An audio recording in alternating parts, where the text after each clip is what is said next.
Good morning. I don't normally cry during the first part of the service. It's just not something I do, but I did today. That blessed be your name. My mom has severe Alzheimer's, and I got to be with her last week. And God used her in so many ways in my life. I put her and my dad through hell the first part of mine, and they didn't give up on me. And so I'm grateful for God's blessings. My name is Rusty. This is my wife, Becky. And one of the things we definitely wanted to do was say thank you. 30 years ago, First Baptist took a huge risk.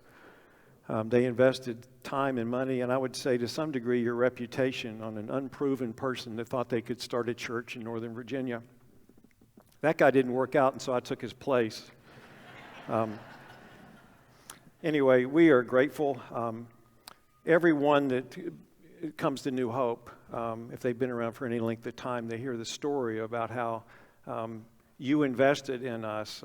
Jay Wolf was the pastor then, and Jay said, Rusty, we want you to start a church that is different than ours. We want you to start a church for people that they're not going to go to church. They're unchurched, de-churched, whatever you want to call them. And gave us a lot of freedom to do it, and I'm just grateful. We are still in business, been there 30 years. And I asked, I was away last week seeing my mom, and so Lindsay had asked her some pictures. So these are some pictures that were sent to give you an idea of what our church looks like. And I'm going to tell you, that is not our church. It's a facility that we use regularly. We are constantly replacing drywall and paint. It's used 14 to 16 hours a day, every day of the week. Kind of like you have state-of-the-art facilities, but a facility, what it does, it facilitates something. And for us, it's facilitating a chance for us to do everything we can to help people find Jesus. Your fingerprints are all over it, so thank you. I mean this very genuinely. We were mobile for 16 years, and then we got to build something. We're grateful for it, but it's just a tool. That's all I'm going to say right now about that. Here's what I'd like you to think about, just in your mind. I don't want you to say anything out loud. I want you to think of someone you absolutely don't like. If they're next to you, please don't elbow them or anything. It could be someone you despise them, you don't like the way they dress, their breath's bad, they have beliefs that you don't, they're of the other political party. Someone I just don't like them. And you're not going to ever say that. You'll smile when you see them, but inside you know they're scum. And then also, if you can't think of an individual, think of a group. And I know you can do that. Right now, for the last 28 months, this has become the national pastime. Who do I not like? Who shouldn't be liked? Who do I want to... No, I won't even say that part, but you get my point. I want you to hang on to that for a few minutes. Switching gears, I want you to see this as a picture of David Bennett. David's the one with the tube coming out of his nose. He is just getting ready to have surgery. He was the first person in history to have a genetically treated pig heart implanted in him. This happened January 7th. He's still doing fine. He was not a candidate for other kind of hearts, so he volunteered for his own sake and for others to have this test done with a pig heart to see if it would work. It's really an exciting prospect. Now, I'm not against pigs, but if you have to pick people over pigs, I'm eating bacon. This is the way it works. And, right now there are 106,000 people in the United States on a registry for organ donation. Every day, right now, 17 people die every day that are on that list, but there's not enough organs for them. I'm a living kidney donor. This means a lot to me. I understand the need. And so for him going through this, it's a big deal, and it could open up all kind of prospects for all kind of folks. In Mr. Bennett's case, it was immediately it was heralded. This is phenomenal. This is so good. And then controversy started. The controversy is this. 34 years ago, Mr. Bennett was convicted of stabbing someone and sent 10 years to prison. He didn't serve the whole 10 years, but he was there for that. Now, the stories that, just a little bit more on that, it was someone that was with his wife that shouldn't have been. I'm not excusing what he did, but he did that 34 years ago, was convicted. And there were people that said this. They said, look, donating and helping people and all this is fine, but why don't you pick a good person? That guy doesn't deserve it. There are good people on the list. This guy, what a mistake. And it's created some controversy. The Washington Post did some study on this, and it's very fascinating. There's a guy named Arthur Kaplan who's a bioethics professor at New York University. And this is what he said. He goes, while some people are going to say, well, that guy didn't deserve it because he's a bad guy, he said this. He goes, doctors don't share that view. Kaplan says, the key principle in medicine is to treat anyone who is sick regardless of who they are. We are not in the business of sorting sinners from saints. Crime is a legal matter. They asked another guy named Scott Halpern, a medical ethics professor at Penn State. He said, we have a legal system designed to determine just redress for crimes, and we have a health care system that aims to provide care without regard to people's personal character or history. The reason this has fascinated me is I believe that the medical view exposed here should be what we have as a church. We have gotten so used into our culture of deciding who's worth it and who's not. Who we're hoping will go to hell quicker so we don't have to deal with them anymore, rather than thinking like everyone needs help. The idea of judging and condemning, writing others off has become the norm. It's human nature, and I get it. We rank people in groups, and we value them certain ways. And while it's completely understandable and natural, it is dead wrong.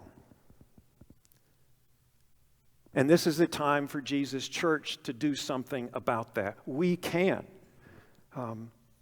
Today's message is just a reminder. I don't have all this together by any stretch. Our church doesn't. But right now, Jesus' church should stand up and stand out rightly. So that's what I want to talk about today. I've got just a few things to say about it. One of them is that Jesus made it crystal clear why he came to earth. It was never a question when you'd ask him, why are you here? He would say, this is why I came. The problem is that a lot of people didn't like his explanation.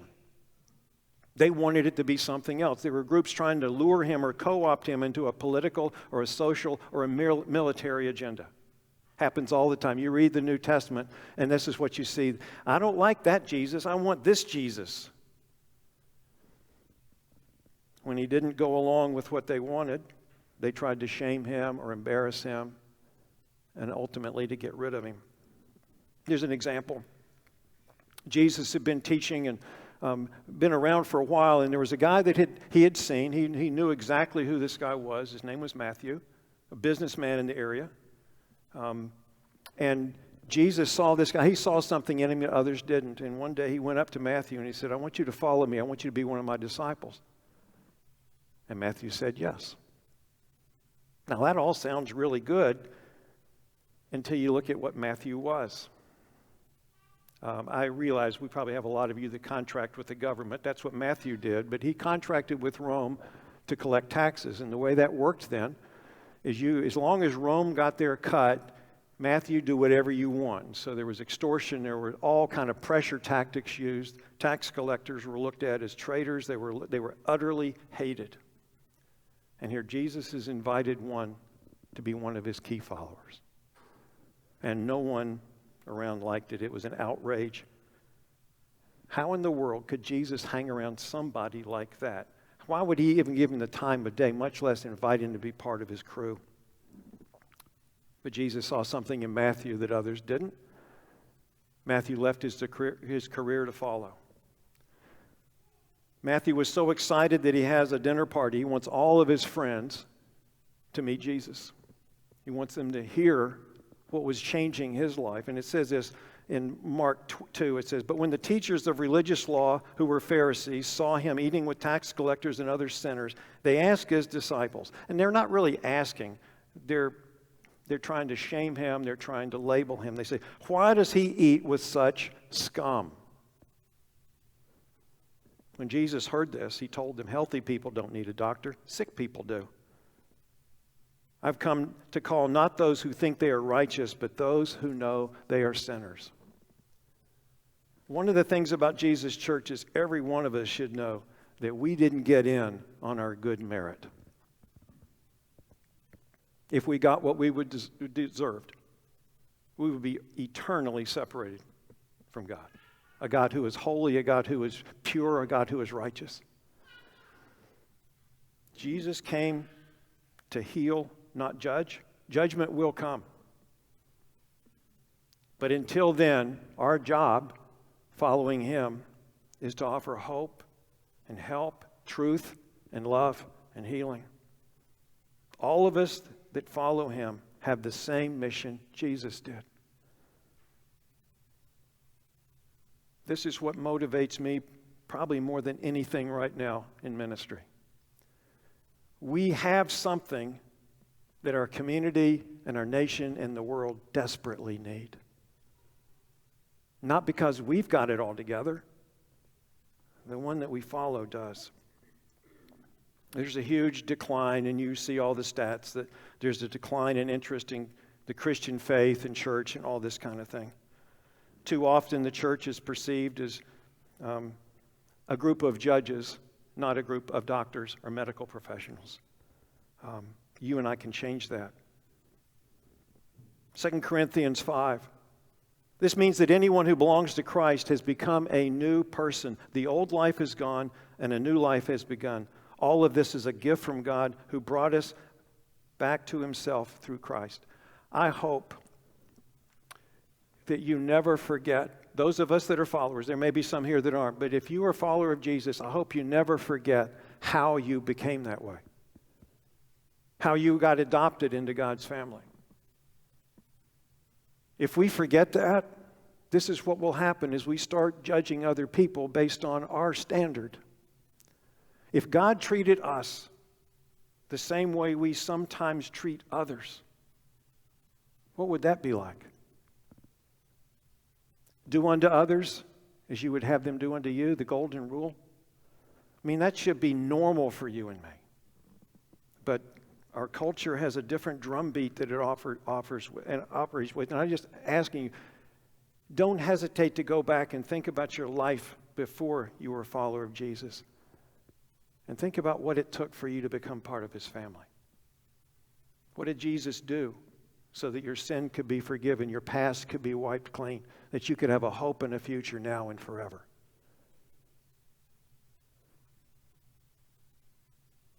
It goes on to say, and God has given us this task of reconciling people to him. For God was in Christ reconciling the world to himself, no longer counting people's sins against them. And he gave us this wonderful message of reconciliation. So we are Christ's ambassadors. God is making his appeal through us. We speak for Christ when we plead, come back to God. We have marching orders and tons of opportunity. We've been entrusted with this amazing message that everybody needs to hear and understand. You do any of the data looking and you'll find that the perception of Jesus' followers right now is at a very low point. They did research and they asked people that were not Christians, said, so what's the difference between you as a non-Christian and Christians? And they came back with two key metrics on this. Here's what it was. The non-Christians said, well, the Christians tend to go to more religious meetings. I get that. The second one is, they're a lot more judgmental than we are. Now, maybe you've never experienced that.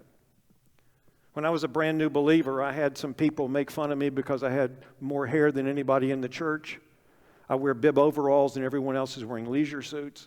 And I was looked at as, this is one of those people. We do it still.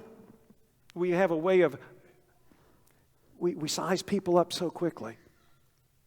Can you imagine if God did that to you and me? We'd be gone. We're to be reconcilers. There was a church in the area years ago that had a sign on the front. I don't really care for church signs very much, but I liked this one. And it said, God says, quote, "You catch them, I'll clean them." The way most of us operate is, you get cleaned up, and I might invite you to get to know Jesus.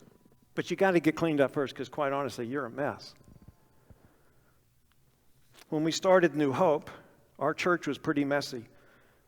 Our first service, when we opened up publicly, we were outnumbered, non-Christians to Christians, about 7 or 8 to 1. We loved it. But it was really messy. People use language that is not found in the hymnal or the Bible, for that matter. We had people that would come visit. They heard about it, and we had some that came say, we kind of like your church, but we've got young kids, and we can't have them around your people. We can't have them around your kids. One of your kids said, I won't say what it was, but it was a word that's very colorful and descriptive, but not appropriate. If your parents are not followers of Jesus, what environment do you grow up in? What are you used to hearing? What are you watching on TV? You do whatever you do. You're a mess. And if all we're asking is for people to get their life straightened up, then they can come and visit and maybe find Jesus. What are we saying? If God used that same standard, again, this room would be empty. Well, there wouldn't even be this room.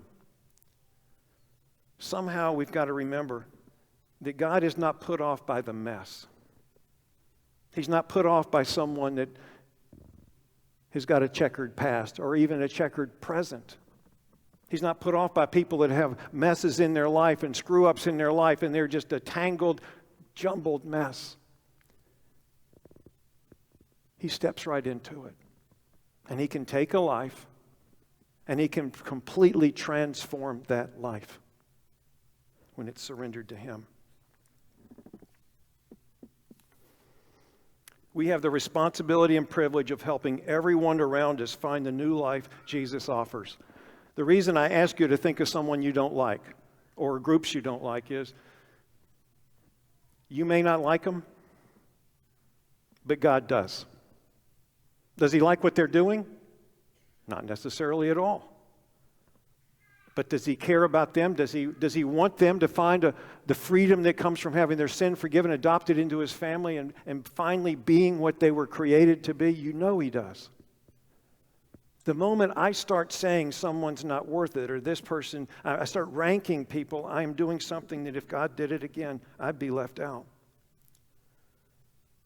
Our goal as followers of Jesus, the first one is we should be found faithful by our Heavenly Father. That he would say, and my prayer regularly is, God, when my run's up, I want to have confidence that you might say, Rusty, well done. I do not want to live so that when I arrive at the end of my life and him say, what have you done? It's a choice we have. Day to day, am I being faithful? What does God ask me to do? What does he want me to do? And in this, there's a radical mindset that we need to have. It's radical in that it's very biblical, but it's different than the culture around us. Do you know that each of us, on average, spend 3.5 hours a day on social media? Not TV. 3.5 hours a day. I don't know how much time people spend in their Bible each day, but I'd say 3.5 minutes would maybe be a stretch. What is feeding me? Where are my attitudes coming from? God wants us to be people that make a difference. And he wants us in the climate that we're in to offer something that is good and real and something that could really change a life if they buy into it. Jesus had a mindset. This is a bonus verse. It's not on the screen. I just got it. I didn't just get it. I mean, it's been in the Bible a long time, but Mark 10:45, Jesus said, I have come not to be served, but to serve, and to give my life as a ransom for many. If anyone deserved to be served, it was him. What he came was to do, what do others need? I'm going to give it. We follow him. 1 Corinthians 9, this is a passage that when we were starting New Hope, our core team used to meet, well, the room's not here anymore, but it was around in here somewhere. We used to meet regularly. We would pray about this, but this is a verse that was pretty much foundational for us. It said, even though I'm a free man with no master, I've become a slave to all people to bring many to Christ. Yes, I try to find common ground with everyone, doing everything I can to save some. I do everything to spread the good news and to share in its blessing. It's a scandalous thing to say I've become a slave. With the history we have in our country and the idea of slavery, I mean, this is a voluntary choice. This saying, I'm willing to give up my rights to my big ideas, my opinions, my agenda, and I'm going to give it up for the sake of others so they can find this relationship with Jesus like I have. It's a stark analogy, absolutely. But it is not optional if we're going to follow Jesus. This is what he did. This is what he's called you and I to do. I'll reread part of it. It says, yes, I try to find common ground with everyone, doing everything I can to save some. Today, you know what we're more interested in, what we spend more time on? Instead of common ground, we're building battlegrounds. I'm going to stand my ground. And if you in any way irritate me, if you're different than I think, go to hell. Oh, we don't say that. We're spiritual people. But how many times have you thought it? We have got to do this. This is our privilege and our responsibility. God has called us to do something very different than the culture around us. It's going to be harder. At times it will be lonely. But there is nothing better. When you and I can build common ground with someone, we may have tons of differences, but I can find something we have in common. Remember, we're all created in God's image. So at least we have that to start with. But I can find that common ground. And it begins also by remembering God's kindness and his grace. Wayne talked about this earlier, about a God that pursued us. It's unbelievable when you think about it, that he wanted you and me. Our sin, mine and yours, separated us from a God that could have easily written us off, wiped the universe clean of us, but he chose not to do that. He saw lives that he cared about, and he came and he spent everything. He spared no expense so you and I could have a relationship with him. I'll give you two examples real quick. When you start a church, generally it's good to come up with a name. I actually signed a contract here that said I was the pastor of a church that has no name. We decided that wasn't really the way to keep it, so we're trying to, how do you name a church? So talked to a good friend of mine that was a church planner, done it internationally. He said, well, why don't you get all the people on your core team, come up with a group of names and go interview your unchurched friends. And that's what we did. We came up with 10 names that we thought were pretty cool. We went and interviewed, and the people that they came back, our non-churched friends came back with a name that wasn't on our list, New Hope Church. And they said, I'm not really interested in going, but if I were, that's what I would be looking for, is New Hope. Now, we didn't put Baptist in the name, and that got us in trouble. We were the first church in the association that didn't have Baptist, and we had people saying that we were denying our heritage, or we were embarrassed about it, it had nothing to do with that. Our name was designed to try to give people a sense of who we are. And so people that were not part of our launch team named us. And I'm grateful for it. We have decided not to change that name. Recently, Becky and I have become friends with some people in an area in Springfield. In fact, it's a bar that they live streamed our Christmas Eve service in their bar on one of their big screen TVs. Pretty cool, really. Becky and I have been building friends. We don't drink, but we do eat. And so we have that in common with everybody there. So we go and we've been hanging out. A number of them are at our church, actually, this service, 9 o'clock service for us. A couple weeks ago, we went, Becky celebrated her birthday, and so we had her birthday dinner at the bar, or lunch, whatever it was, and I went in, there was a guy sitting at a table with his girlfriend, and he's been coming recently. In fact, he's getting baptized in 2 weeks, and talked to him, and he said, "This is my girlfriend," and introduced me, and he goes, "I can't get her to come to church." And immediately my feelings are hurt. Well, you don't want to come to my church. I'm not a good speaker. I don't look good in a coat. Well, what's the deal? Well, I knew that wasn't the story. He said, I can't get her to come yet. She's really been hurt by churches in the past. And I looked at her, and she started to tear up. And it was an opportunity, and I just remember trying to figure out, what do I say? And I just looked at her, and I said, I think I understand. I said, the very best and the very worst advertisement for Jesus in the church are Christians, or people that claim to be. And she looked at me and acknowledged that. And I think one day we'll build a friendship, but it's on their turf. Finding common ground.